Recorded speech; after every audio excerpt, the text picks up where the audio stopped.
وصلى اللهم على النبي محمد وعلى آله وصحبه وسلم وبعد فسلام الله عليكم ورحمته وبركاته. محاضرة وعظمة الرسول عليه الصلاة والسلام أما ويند النبي عليه الصلاة والسلام waxaan u doorannay inaynu mowduucan ka hadallo iyadoo wakhtigan dambe ay badan tahay wax ka sheega nebiga calayhi salaatu wasalaam dhulalka reer galbeedka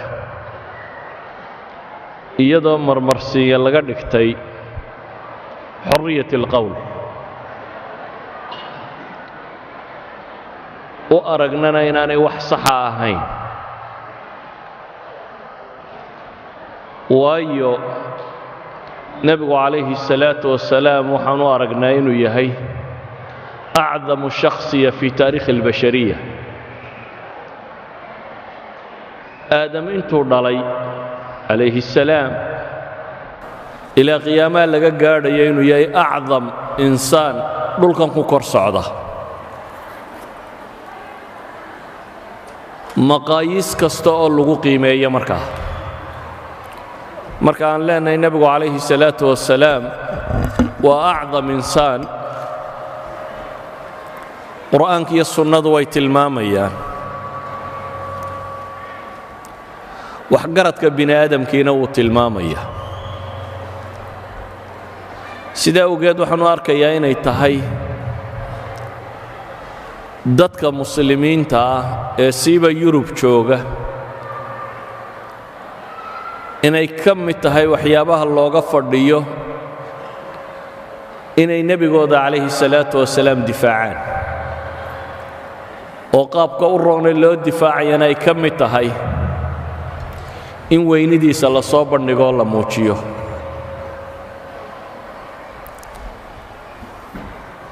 wakhtiga oo kooban daraaddeed waxaan isku dayayaa markaa inaan koobo. dhan markaynu eegno koowaad diin ahaan,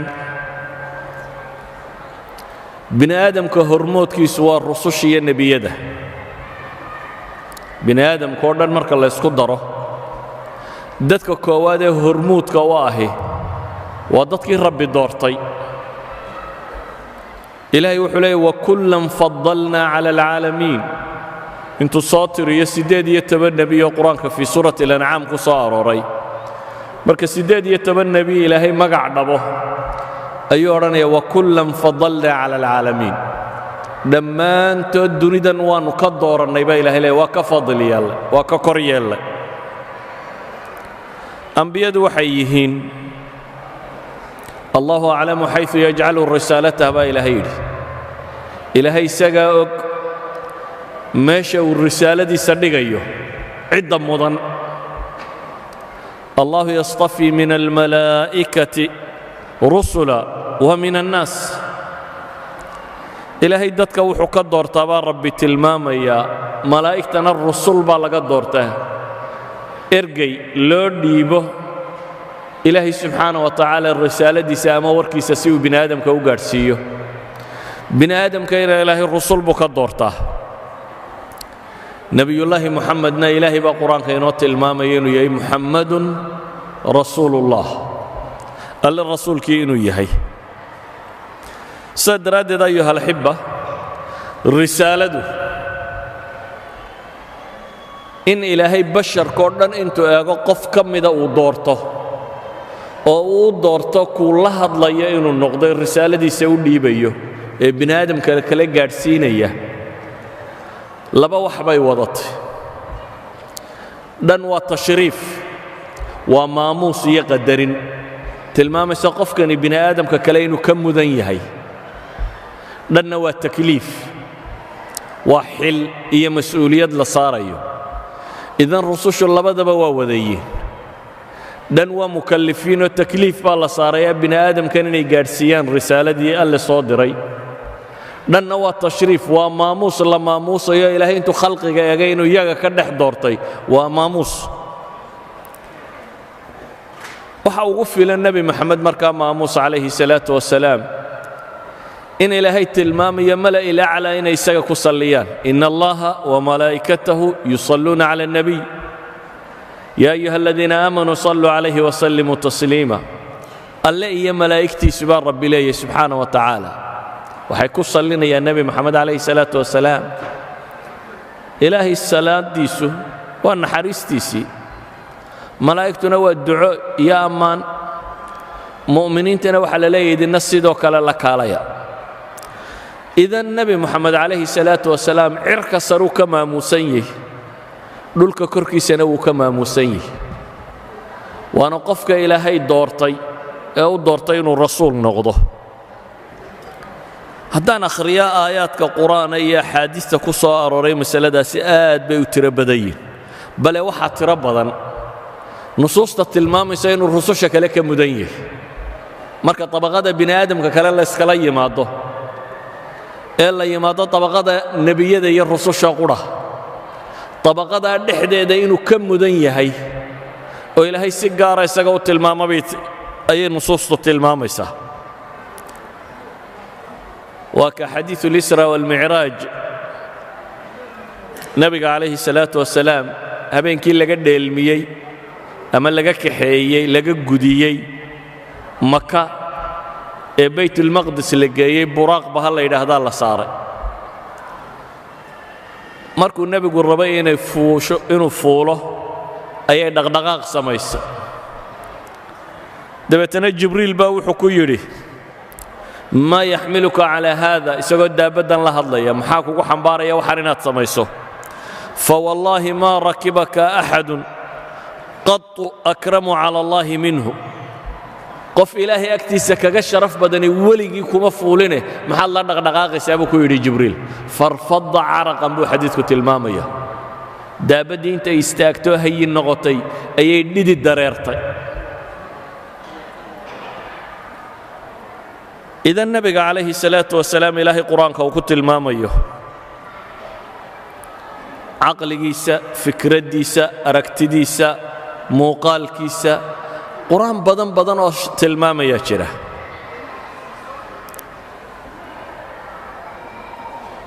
لكن وقتها كوبان مسألة دا وان سو كوبية أدي وقتها حاجة دنبان وحكا قاري كربان تلمامي دونا وحان ربا دادك إنو لنو لين إنو لو داقنا النبي محمد شرفتي دي سيا مدنانتيس taasi waxay keensanaysaa markaa inaynu tilmaamno bini aadamku muxuu mudnaan u yaqaanaa qofka la weyneeya waa qofka maxay ah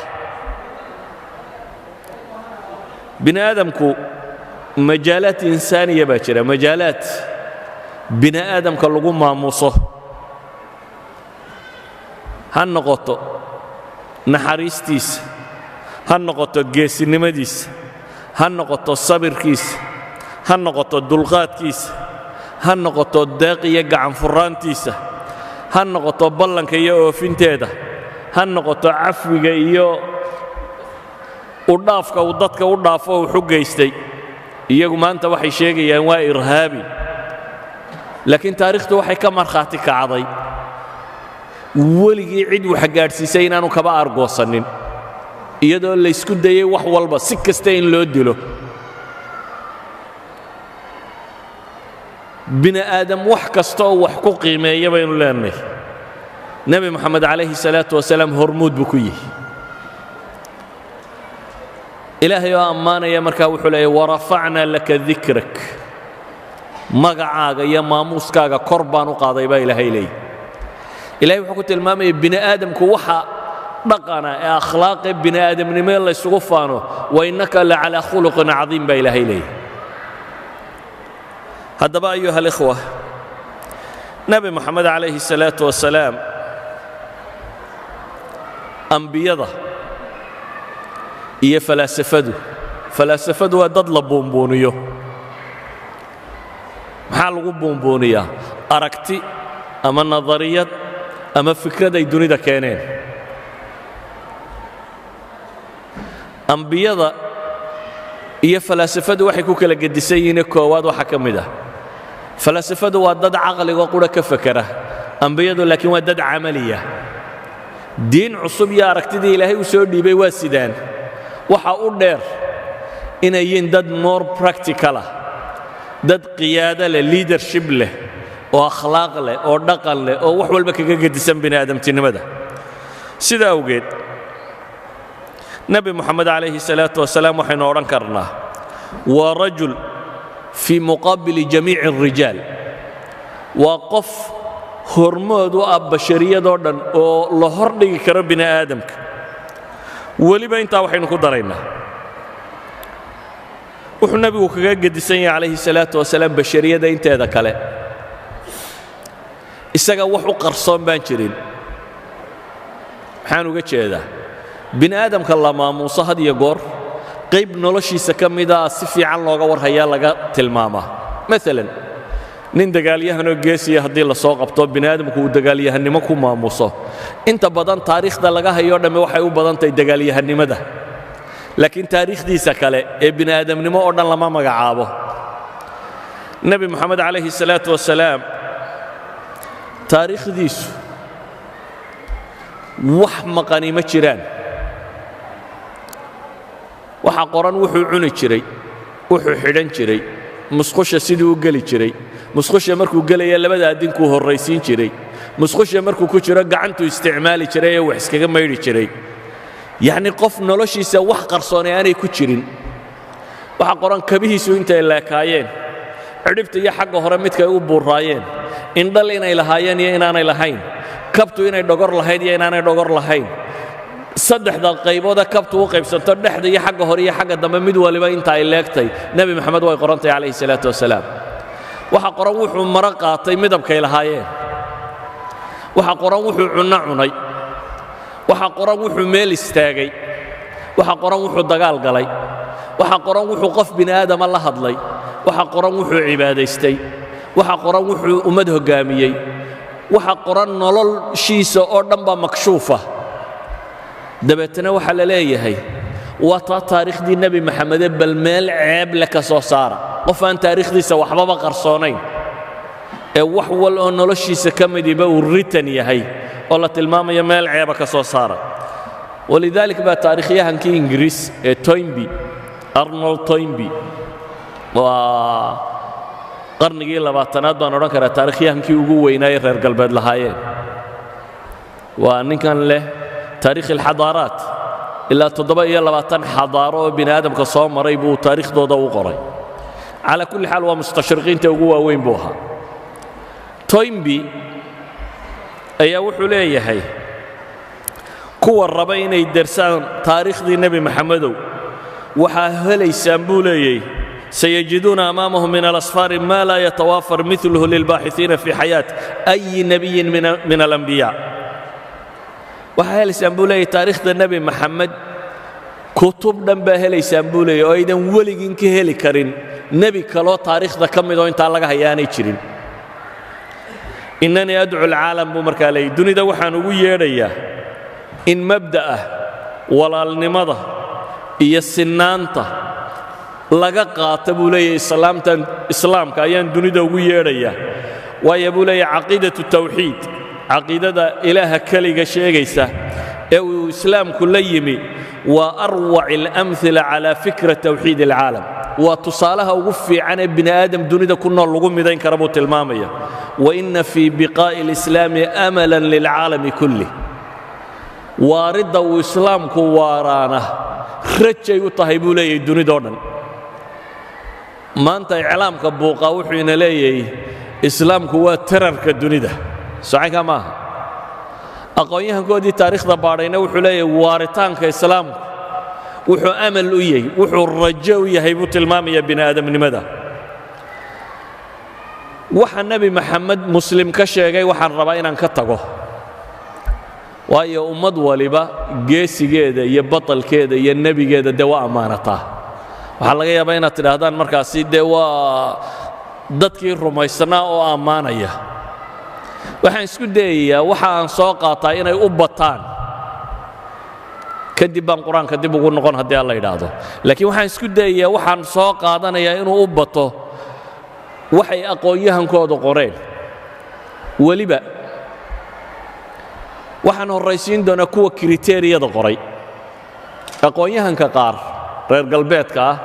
oo nebi maxamed wax ka qoray noloshiisa qayb ka mida intay qoreen bay ammaaneen ama tacaabiir duuduuba bay ka sheegeen aqoon-yahanka qaarna iyagoo bini aadamka qiimaynayay waxay dejiyeen marka hore kriteeriya wax lagu qiimeeyo yacnii qofka bini aadamka aynu odhan karno waa qaa'id ama waa hoggaamiye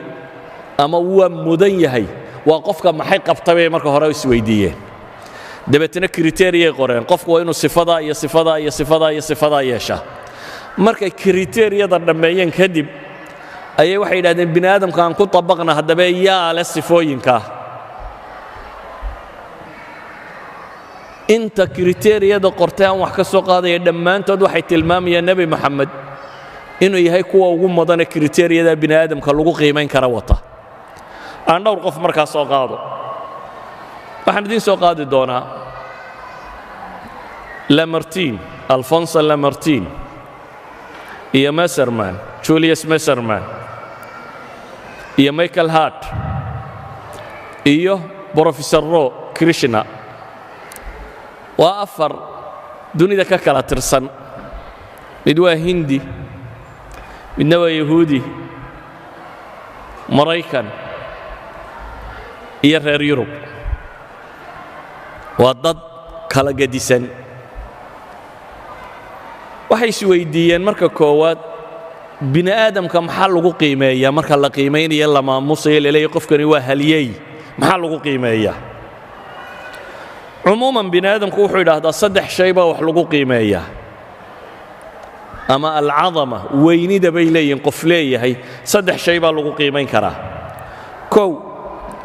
biاطibaaci wاlakhlaaqi wاlmazaaya shakhsiya waxa lagu qiimayn karaa bay leeyihin sifaadka bini aadamnimo ee waa geesi waa deeqsi waa caynka yacni sifaadka qofka bini aadamka insaaniyadu ay leedahay waa lagu qiimayn karaa bay yidhaahdaan waxaa kaloo bini aadamka lagu qiimeeyaa bay yidhaahdaan injaasaadka alacmaal alcadiima waxqabadka ummad buu badbaadiyey waxaasuu qabtay waxaasuu keenay waxqabadkiisa waa lagu qiimayn karaa waxa saddexaad ee bini aadamka lagu qiimeeyaa waxa weeyaan bay yidhahdeen raadka uu bini aadamnimada kaga tegey intee qarni buu raadeeyey ma bulshadii uu la noolaa iyo qarnigii uu noolaayo qura qof raadayn kule buu ahaa mise taariikhda bini aadamka ee soo jireenka aan qof ku leh raadayn waa aahaar waa saddex qaybood oo wax loo qiimayn kara bay leeyihin in dhaqanka iyo akhlaaqda iyo miisaadka insaaniga lagu qiimeeyo in waxqabadka iyo acmaasha ka soo fushay lagu qiimeeyo iyo in raadku bini aadamnimada kaga tegey lagu qiimeeyo saddexda kaad ku qiimaysa bay leeyihin nebi moxamed calayhi salaatu wasalaam waa number one waxay yidhahdaan cadamada marka la qiimaynayo dadka badh qoom buu weynida u yahay laakiin waxaa laga yaabaa qadarka uu kuwan wax u taray kuwo kalena inuu dhibay maalan dagaalyahannada nin baa dagaalyahannimo lagu qiimeeyey dee qoomkiisa wuu u guuleeyey laakiin qaar kale uu jebiyey baa jira bini aadamka o dhan wax ma wada tarine qaarna wuu u hiiliyey qaarna wuu ka hiiliyey waxaa jira bay dhahaan bini aadamnimada marka la qiimaynayo inay maxalli tahay raadayntiisa ama waxqabadkiisu inuu gobol ku kooban yahay qowmiyad min alqowmiyat inuu wax taray iyo inay tahay international adduunka o dhan inuu wax taray nebi moxamed calayhi salaatu wasalaam waxay leeyihin biayi miqyaas aad wax ku qiimayso bashariyada dhammaanteed buu wax taray sidaa awgeed haddii akhlaaq iyo dhaqan la rabo bay leeyihin waa qof taariikhdu ay tilmaamayso inuu mutawaadic ahaa oo geesi ahaa dagaalyahan ahaa wax bixin jiray dulqaad badnaa sabir badnaa waxa sifaad qof bini aadama lagu tilmaamoo dhan saadiq ahaa iyo runsheeg badnaa ballan oofin badnaa waxa sifaad qof bini aadama lagu maamuusa bay leeyihin waa looga markhaati inuu lahaa hadday tahay raadayn waxay leeyihin caalamka ilaa maantay taallaa raadayntiisii oo wakhtigu nebi moxamed yimi calayhi salaatu wasalaam wakhti aan laa xuquuqulinsaan walaa xuquuqulbini aadam walaa wax jira aanay jirin bay ahayd markuu nebigu calayhi salaatu wasalaam xajatulwidaacu tilmaamayay bini aadamka iyo maamusnimadiisa iyo xurmada uu leeyahy aahaartu ka tegey bay leeyihin waa ta abuurtay xadaaradan dee islaamigaa dhammaanteed iyo dadka muslimiin ee dunida soo jiroo dhan sida awgeed ayi miqyaas wax lagu qiimeeyo nebi moxamed calayhi salaatu wasalaam waa number one walidalik baa waxa uu qoray Will Durant waxaan filayaa inuu yahay laa adri agnostic yani kuwan aan diimahaba rumaysanayn atheist maaha waa agnostic waa laa adri yani inuu jiro iyo inaanu jirin ma kala ogi anigu wax ma ogi baa la yidhaahdaa kaasi agnostiga ahi wuxuu leeyahay laba kitaabo waaweyn oo caano mid waliba dhowr iyo 10 volume yahay mid waa story of civilization تاريخ الحضارة الإنسانية منه هو story of philosophy تاريخ الفلسفة وعلى كتابه فوليوم إسا كتاب كيسن لا يدهده تاريخ الحضارة أما story of civilization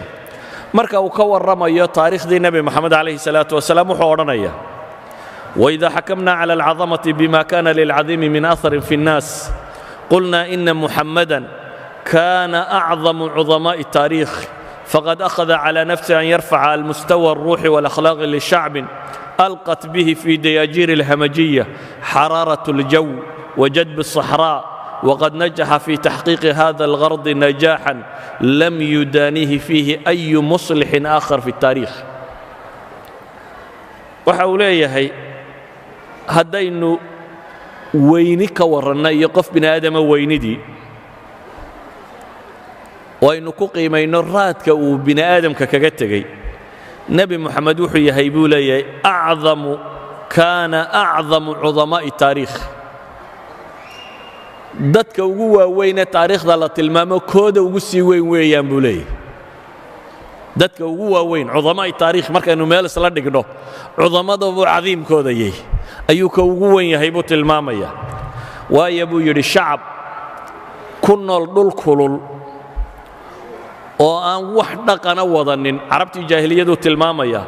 ayuu intuu nolosha ka saaray wuxuu gaadhsiiyay buu leeyahay nolol bini aadamku tuu ku rayreeyo nololaha ugu sarreeya kamida buu gaadhsiiyey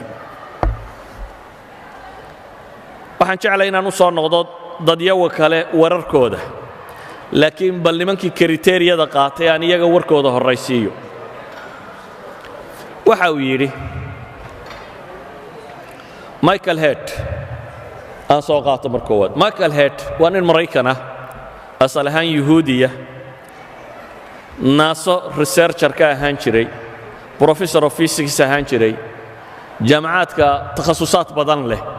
وماثس وفيزيكس واستروفيزيكس وكمبيوتر ساينس يلو شنطه سبجكت بتخصص بكلي شنطه ديجري بكسيتا وبروفيسور جامعه بوغاق بولي ugu caansan yahay buug la yiraahdo The 100 boqolka buug la yiraahdo buugan 100 waxa uu ku tilmaamaya boqolka qof ee bini aadamka ugu raadaynta badan the most influential persons in the history of mankind ayuu tilmaamaya boqolka qof ee ugu raadaynta badan bini aadamka waa buug 500,000 copy laga iibiyay ilaa 15 luqana ku tarjuman ninkan odagii markuu mas'aladan ka warramayo isagu markuu isa sifaynayo wuxuu isku sifeeyay inuu yahay Jeffersonian liberal Jefferson waa madaxdii soo martay Maraykanka nin kamid ah nin liberal oo isku sifaynaya laakiin qolada isaga ridida markay sifaynayaan waxay ku sifaynayaan inuu yahay conservative iyo racial separatist bay leeyihiin waa nin muxaafid oo infisaali cunsuriya bay oranayaan iyagu nin yahuudiya oo dadka bad cunsurinimo ku sheegayaan oo Maraykan u dhashay oo buug qoraya oo buugga audience-ku uu qoraya wax ka iibinaya aanay carab ahayn ay yihiin dadka afka Ingiriisiga ku hadla ayaa buug qoray yani waa niman xiriir ka dhaxaynin isaga iyo Nabi Maxamed calayhi salaatu wasalaam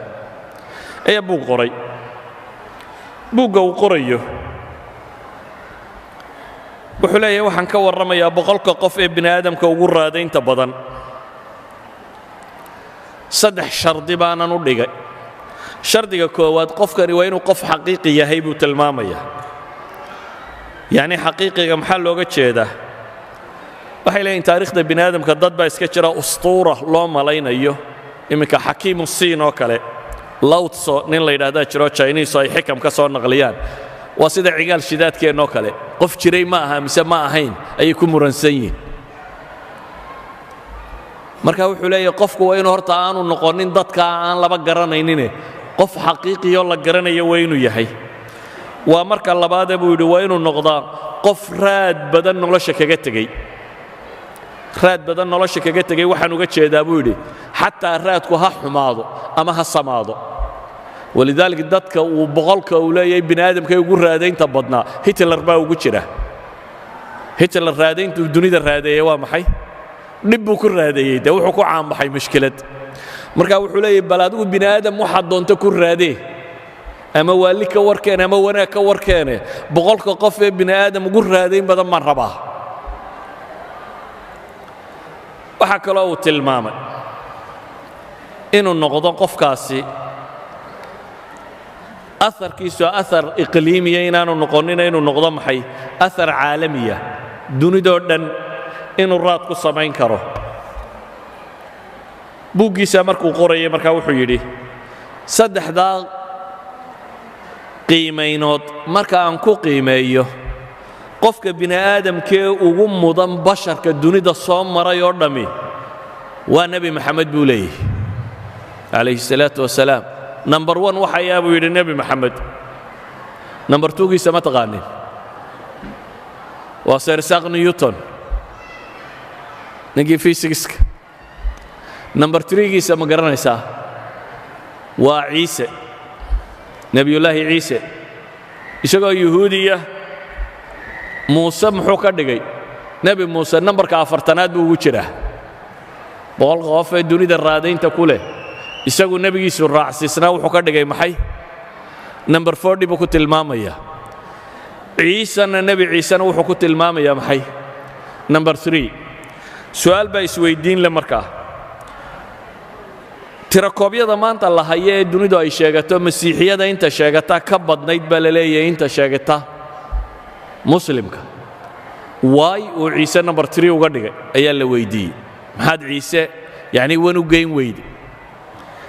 waxa uu tilmaamayaa ciise waxa aan wanka u geyn waayey waa hal shay wuxuu leeyahay diinta nebi ciise qaybta akhlaaqiyaadka iyo waxaa ku saabsan raadaynteeda nebi ciise iska leh ama caqaa'idda maanta kiristanku haysta buu leeyahay bolos baa kaga badan maxay ciise marka waa diin aan u qaybinaya buu leeyahay laba qof inay raadaynteeda leeyihiin qaybteeda caqaa'idda bolos baa ah buu leeyahay qofka koowaad ee raadaynta ku leh dee tahliidka ninka ku waday weeyaan saddexdan ilaahay isku ilaaha ninka soo dhex geliyay diinta tan weeyaan waa groupka saa awgeed buu leeyahay ciise aniga agtayda wuxuu ka yahay maxay number 3 buu tilmaamaya ama buu leeyahay muxamed calayhi salaatu wasalaam isagu keligii ayuu hadday caqiido tahay iyo hadday akhlaaq tahay iyo hadday dowladnimo tahay iyo hadday waxba tahay islaamka keligii buu matalaa buu leeyahay keligii ayuu yahay markaan bashariyadoo dhan eega buu leeyahay taariikhdii reer nebi aadam oo dhan markaan eego qofka ugu mudan ee ugu weyn ee raad lihi waa nebi maxamed buu tilmaamaya calayhi salaatu wasalaam ma irhaabi baa ugu raad badnaan lahaa dunida intuu soo maro mise qof la caayo la yidhaahdo waa dumar buu jecel yahay ama caynkan buu sameeya ama kan buu samaynaya ama caynkan samayn kari lahaa may waxa weeyaan innagaa gabnay taariikhdii islaamiga ahayd markaynu inagu soo bandhigi weynay iyagu inoo soo bandhigeen khuraafaadkoodii aneego axmed diidaad baa kitaabkiisan la yidhaahdo uu nebi maxamed weynidiisa kaga warramaya wuxuu tilmaamaya jariidadan timeska la yidhaahdo time la yidhaahdo 15 July 1974 soo baxday buu leeyahay ayaa waxay coverka sare ka dhigatay who were history's great leaders liidarrada ugu waaweyn dunida ee taariikhda soo maray waa kuwama dabeetana jariidada inteeda ugu badani waa maqaallo rag la weydiiyey su'aasha ah yaa u mudnaa hogaamiye dunida soo mara dadka la weydiiyey ay jariidadana weydiisay dad doora bay ahaayeen oo kala nooc ah laakiin dhammaantood jawaabahay bixiyeen midnaba ma ignore garayn buu leeyahay nebi maxamed calayhi salaatu wasalaam mid kasta oo ka warramay dadkii ugu waaweynaaye dunida soo maray ee jariidadu qortay nin kastoo la weydiiyey liiskiisa waa ku jiraa buu leeyahay nebi maxamed calayhi salaatu wasalaam aan qaar ka mida soo qaadanno william macnill waa mu'arikh waa taariikhyahan maraykan oo jaamacatu chicago ka tirsan ayaa jariidada maqaal buu ku leeyahay waxa uu leeyahay haddii aynu weynida ku qiimayno qofku inta uu raadeeyey bini aadamka waxa qasab noqonaysa buu yidhi inaynu xusno dadkii bini aadamka ugu raadaynta badnaa nebi ciise iyo buuda iyo muxamed iyo confucius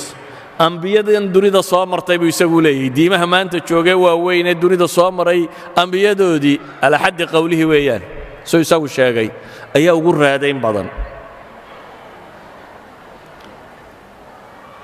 nimanka wax la weydiiyey ee maqaaladan su'aalaha la weydiinaya waxaa ka mid ah nina janan mutaqaacida lieutenant general fariiq buu ahaa mutaqaacid ciidanka maraykan ah james gaffin la yidhaahdo waxaa la weydiiyey yaa ugu mudan qaadadii dunida soo martay kaasi taarikhyahan buu ahaa kanna waa caskari waxa dadkan loo soo qaadanayaa waa dad viyuga ay wax ka eegayaan ay kala gedisan tahay oo ninka askarigii sibuu dunida u arkaa ninka taarikhyahankiina sibuu u arkaa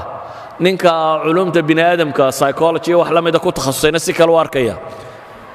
james gavin waxa la weydiiyey yaa dunida ugu raad badan ee soo maray taariikhda wuxuu yidhi waxaan aniga agtayda waxaan ictibaarinayaa buu yidhi muxamed iyo ciise liilanna waan ku dari karaa buu yidhi isagana inuu ka mid yahay dadkii dunida raadeeyey nimanka jariidadaasi wax ka qortay waxaa ka mid ah julius maserman waa yahuudi laakiin waa muxallil nafsi waa psychoanalyst waa muxallil nafsi yani waa psychologyga qolada taxliilaat nafsiya qoladan ka warranta waa isna professor jaamacatu chicagoya waxa la weydiiyey markaa mas'aladatan wuxuu yidhi intaanan mas'aladan ka warramin waxaynu u baahannay bini aadamka weynidiisa macaayir aynu ku qiimayno maxaynu ku qiimaynaa waxaan ku qiimayn karnaa buu yidhi kow qaa'idku inuu yahay saliimu lqiyaada qiyaado toosan oo yacnii qof dadka intuu istiqfaalsado ku shaqaysanayo ku xoogsanaya inaanu ahayne qof qumanoo dadka maslaxadooda ka warramaya inuu noqdo waxaan ku qiimayn karnaa buu yidhi qaa'idku inuu nidaam ijtimaaciya nidaam bulsheed oo bini aadamku uu degganaan iyo xasillooni dareemayo inuu keeno waxaan ku qiimayn karaynaa buu leeyahay qaa'idku inuu mujtamaca u yeelo muctaqad mideeya yacni saddex shay buu keensaday midi waxa weeyaan bulshadiisa inuu homogeneous group ka dhigi karo bulsho afkaarteeda isku dhadhowday ama midaysan laba wuxuu ku tilmaamay nidaamkiisu inuu yahay nidaam bulshadu nabadgelyo iyo deganaansho iyo xasillooni keenaya ka saddexaadna wuxuu ku tilmaamay inaanu danaysta ahayna dadka maslaxadooda qof wada inuu yahay saddexdaa shay haddaan wax ku qiimeeya buu leeyahay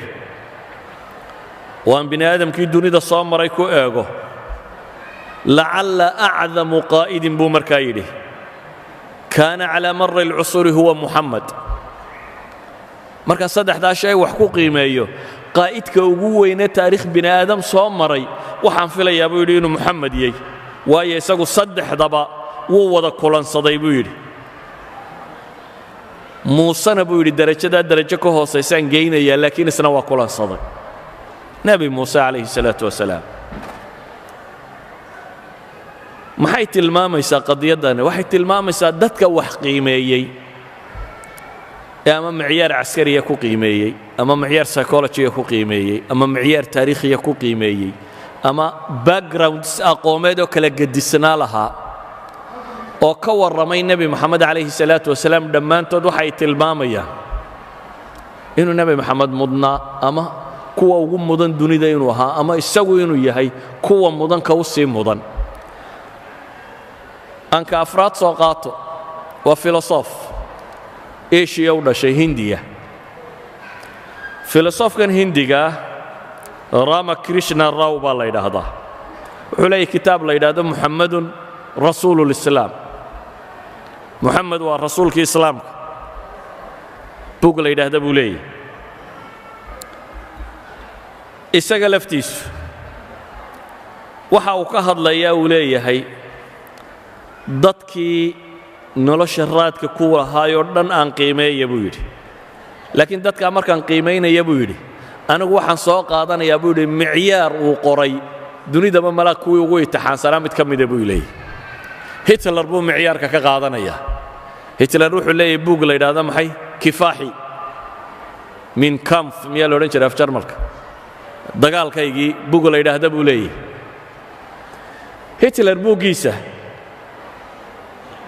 wuxuu odhanayaa Hitler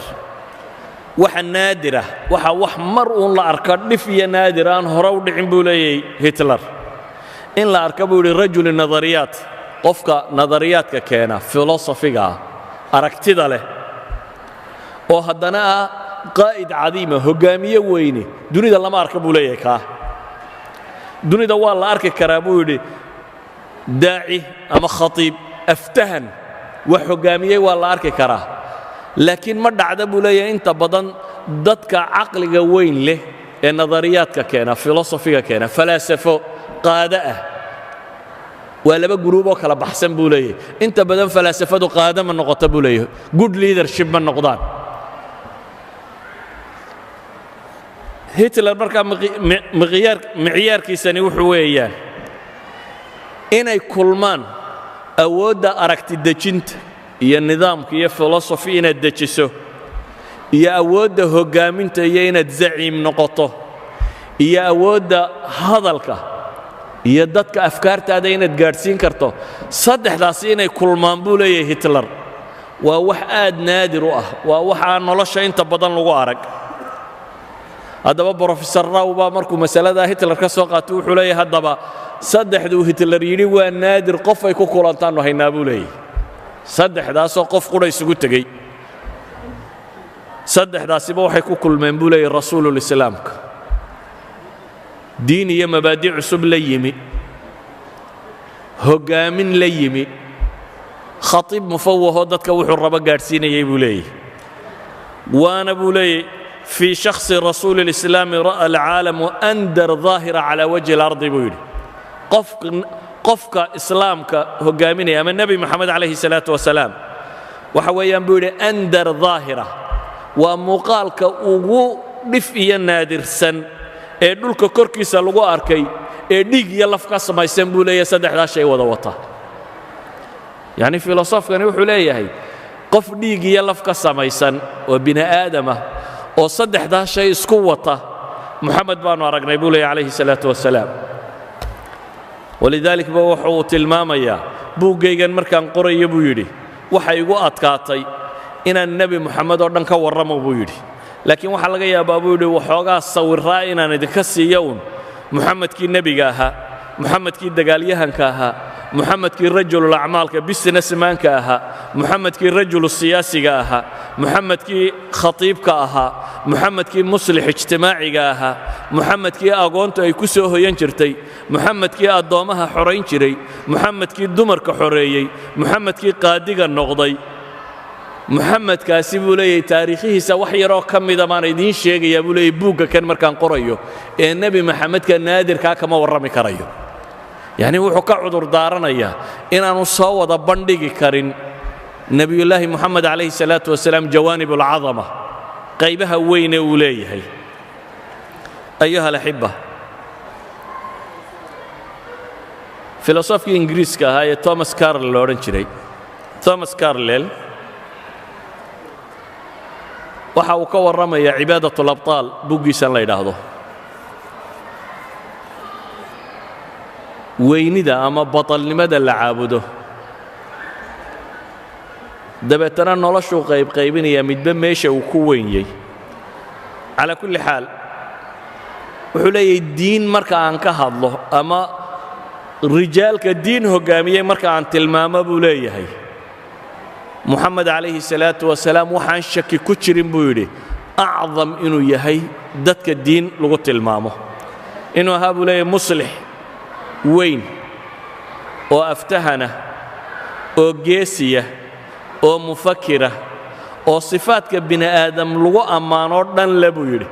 waxaana ammaantiisa kuugu filan buu leeyahay inaad qur-aankiisa akhridoo qudha waa gaal ingiriis ninka warkan qoraya walidaalika ayuha alaxiba Senrostan al-Asuuji waa Swedish waa mustashriq Swedish qarnigii 19aad noolaa ahaa ustaad al-lughat saamiya professor lughaadka saamiga ah daa'irat al-macaarif kana ragii waxa badan ka qayb qaatay kamida ayaa wuxuu leeyahay muallif kitaab uu kaga warramayo quraanka iyo bible-ka القرآن الإنجيل المحمدي بوليه قرآن كو بايبل كي النبي محمد يبوك له تاريخ حياة محمد ليلاه وحليه هي مستشرقة سوريش كاهي ومينن عدالة سمين النبي محمد هدينو إنكرنا بيري وحي والصفات ووين لها هدينو إنكرنا يتلمامها الوجود دوران كربنا آدم ولها بوليه هدينو إنكرنا وحي كم مرخاتها تهاي بوليه إنن عدالة سمينين waayo buu yidhi nebi moxamed dagaal nololeed buu galay buu leeyahay uu la galay jahliga iyo hamajinnimada waanu ku adkaystay mabdi'iisa ilaa iyo uu keenay buu leeyahay shareeco akmalu sharaa'ica waa shareecada maanta ragga badhay rabaan inay yidhaahdaan waa shareeco mutawaxisha ayuu ninkaa iswidhishkii wuxuu leeyahay fa asbaxat shariicatuhu akmala sharaa'ic shareecadiisu waxa weeyaan buu leeyahay shareeco la dhigo ta ugu fiican ama ugu dhammaystiran wa huwa fawqa cudamaa'i taariikh buu yidhi dadkii waaweynaaye taariikhdu sheegtay oo dhanna wuu ka sarreeya goote waa taqaaniin goote waa shakisbiirka jarmal ummadda afka jarmalka ku hadasha halka shakisbiir ugu jiro dadka afka ingiriisiga ku hadla ayuu gooteena ugu jira weliba goote shakespeare waxyaabo aan gabayga ahayn buu geli jiray gooteeye uu dheer yahay goote baa wuxuu leeyahay haddaynu reer yurub nahay buu leeyahay wax allaaliya waxaynu afkaar hayno oo dhammi ma gaadhaysa buu leeyahay tuu maxamed gaadhay waa goote baa wuxuu isbarbardhigayaa aaraad iyo afkaarta reer yurubka iyo nabiyullaahi moxamed calayhi salaatu wasalaam wuxuu dunida keenuu isdhinac dhigaya deetana wuxuu leeyahay haddaynu reer galbeed nahay mafaahiimteennoo dhammi ma gaadhayso ilaa maa wasala ilayhi moxamed wa sawfa laa yataqadam calayhi axadun buu leeyahay mustaqbalkana ma filayo cid dhaafi doonta inay jiri doonta buu leeyahay waa gooteegii jarmal walaqad baxadtu fi taariikhi can muthal aclaa lihada alinsaan taariikhdoo dhan baan waxaan baadhay buu yidhi bini aadamka qof aan tusaale uga dhigo waxaan helay buu yidhi nebi moxamed inuu noqday bini aadamka qofkii aan tusaale uga dhigi lahaa sidaa awgeed buu yidhi waxaa waajiba inuu xaqu muuqdo oo korreeyo sidii uu moxamed u korreeyey ee uu dunida kelimatu tawxiid ugu kor yeelay buu leeyahy waa gabyaagii riwaayiga ahaa ee faransiis jarmal ee macruufkii aad taqaaniin dadka wax qoraa aad bay u badan yihiin laakiin waan koobaya waxaa jira gabyaa kale oo jarmal ah oo faransiis ah waa alfonso de lamartine alfonso de lamartine waa nin politician siyaasi buu ahaa oo second republickii faransiiska raggii qaybta weyn ka qaatay buu ka mid ahaa gabyaana wuu ahaa dabeetana wuxuu rabay inuu wax ka qoro buug buu leeyahay taariikhda turkiga ah turkigu wax ka qorayay maadaama uu turkiga wax ka qorayay waxa qasab ku noqotay turkiga dee diinta ay haystaanna inuu wax ka qoro uu milicsado dabeetana markuu akhriyay taariikhdii nebi moxamed calayhi salaatu wasalaam waa 14 sano kadib muxaadaraadkii carlel uu jeedinayay kadib weeyaan markuu akhriyay ayuu wuxuu yidhi bini aadamka ama qaadada hormoodka bini aadamka kriteeriyaan u dhigayaa buu yidhi aynu ku qiimayno oo saddexa bal ninkanna kriteeriyadiisa dhegaysta wuxuu leeyahay waxaan ku qiimaynayaa 3 shay kow greatness of purpose laba smallness of means saddex outstanding results 3 shay baan wax ku qiimaynayaa buu yidhi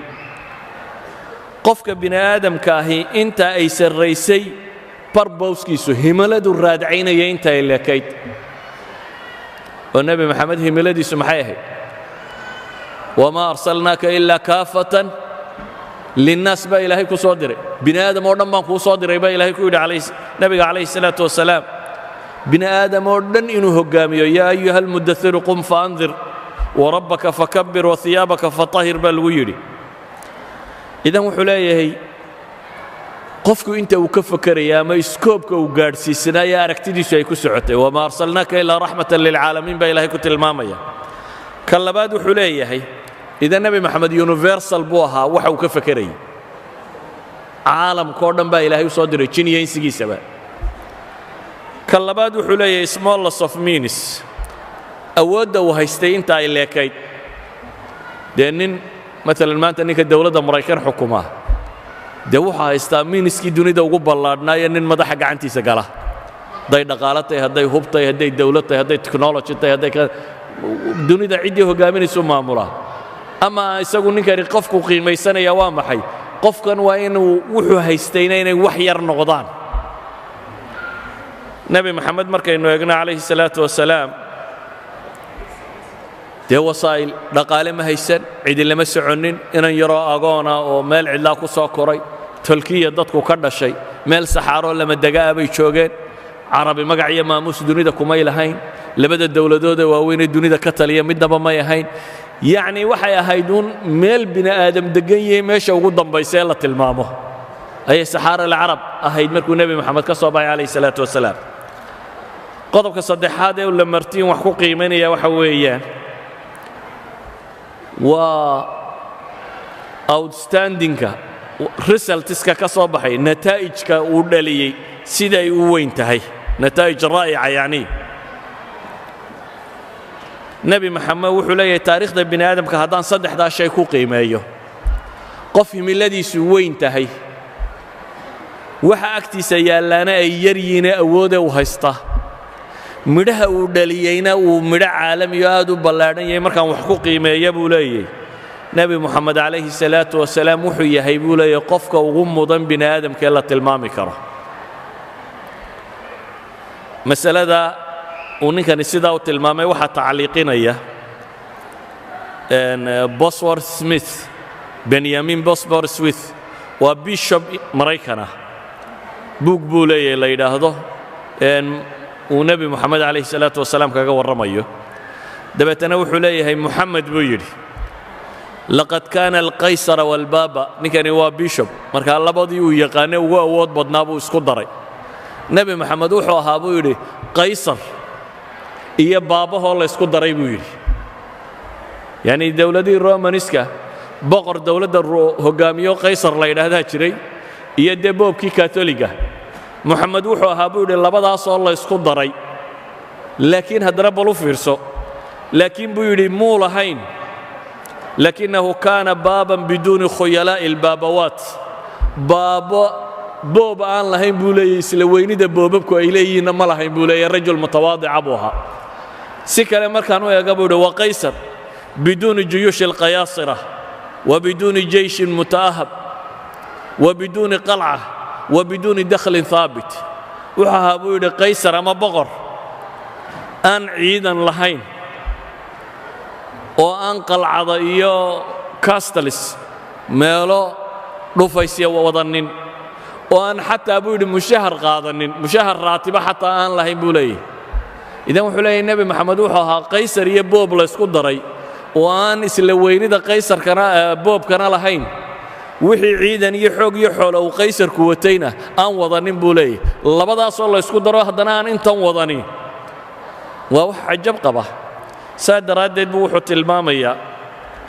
nebiyullaahi moxamed calayhi salaatu wasalaam inuu yahay mithaalka ugu cadiimsan ee bashariyada soo maray linardo ayaa isna wuxuu tilmaamayaa leeyahay muxamed ina muxamadan acdamu albashariya qaatiba asdaq insaanin wujida calaa wajhi اlardi buu leeyahy nebi moxamed waa qofkii ugu weynaayee dunidan soo maray waa insaankii ugu run sheega badnaa ee dunidan soo maray ayuha alaxiba waxa idinku filan soo ma ogdin united nationku inay leeyihiin kulliyad ku taalla talyaaniga toronto bay ku taallaa oo kulliyo leadershipka lagu dhigo oo leadershipka yacni united nationkeeda iyo dadka ka shaqeeya leadershipkooda sida ay loo hoggaamiyo ma filaysaa leadershipka ugu weyne loo dhigaa inuu yahay nebi moxamed calayhi salaatu wasalaam oo professor ingiriisi dhigo nebi moxamed calayhi salaatu wasalaam professorrada ingiriiska ugu caansan ee leadership ka warrama book buu leeyahay la yidhaahdo qiyaadatu moxamed the leadership of moxamed uu leeyahay kaasaa laga dhigaa uu dhigaa united nationka qaadadeeda si loogu tareengareeyo nebi moxamed calayhi salaatu wasalaam qiyaadadiisii idan marka ay noqoto cilmi iyo jaamacad iyo taariikh iyo bini aadam waxbaadha iyo dad insaaninimada bini aadamnimada ay qiimo u samaynayso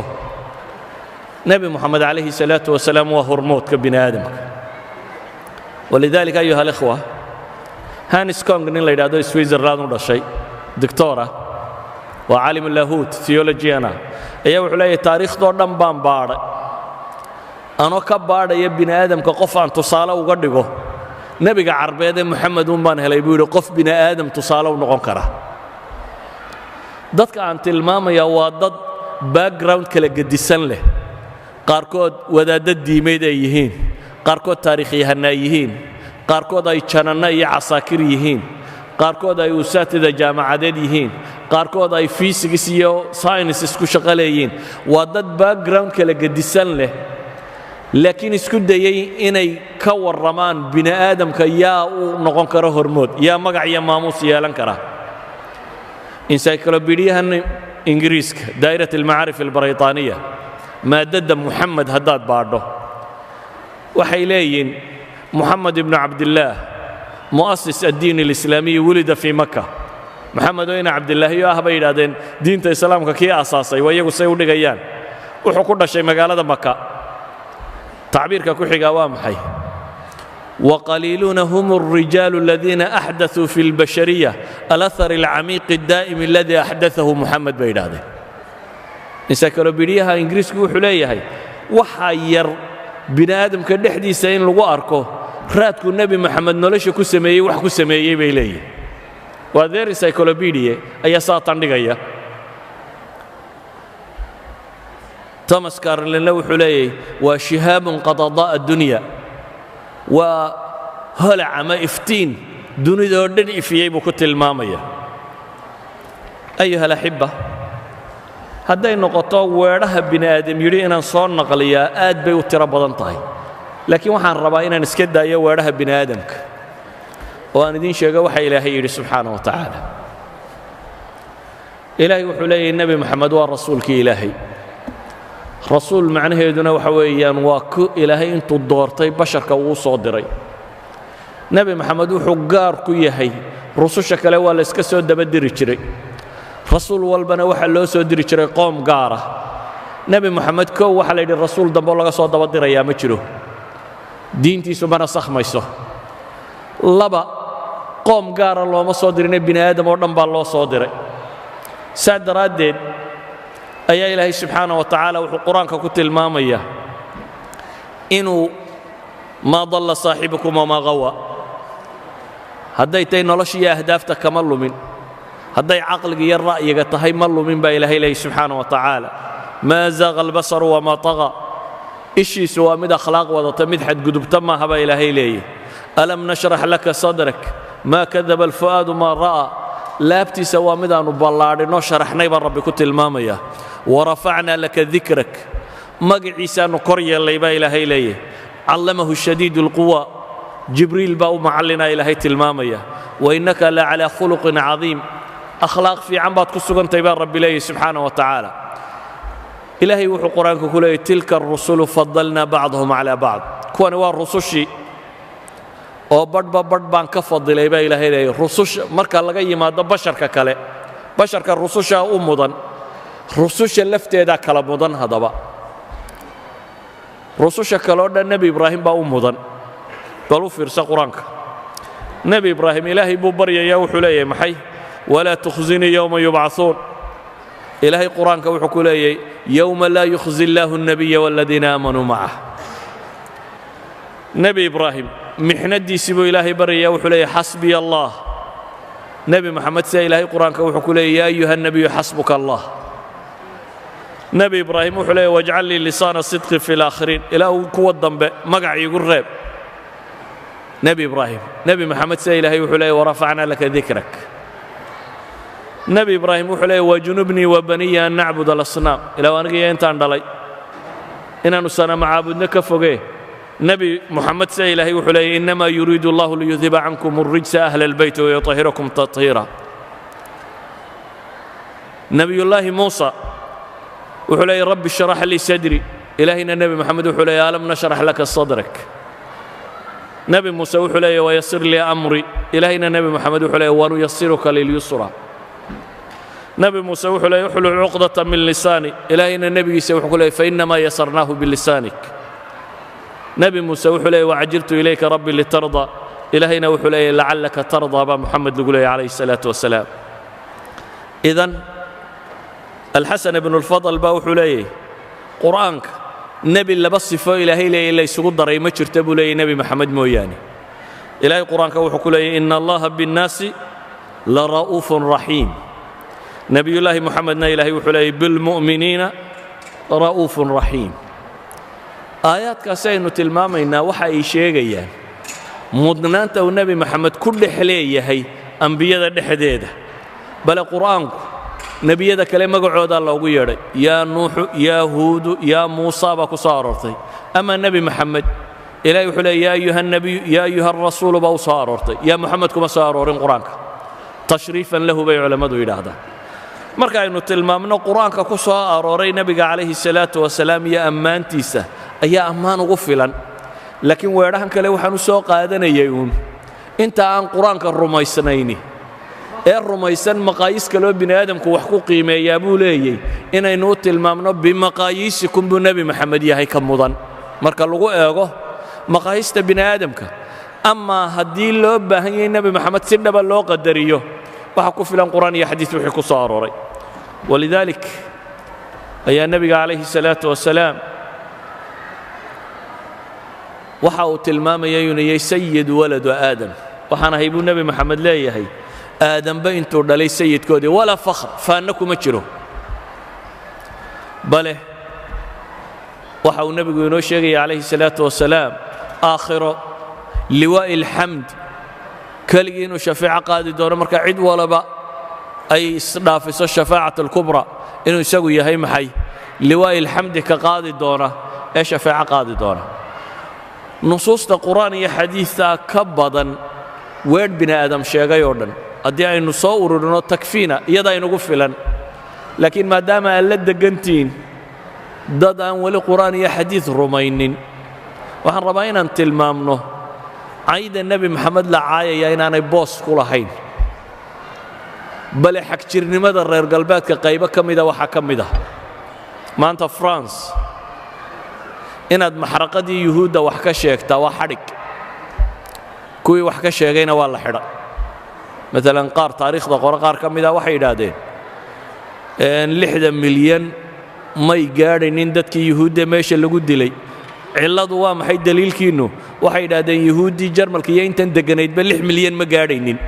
taariikh ahaan markaannu xisaabinno saa daraaddeed 6 milyan hadda may odhannin lama gubin waxay leeyihin tiradaa inta ka yar ka muslim ahaan aniga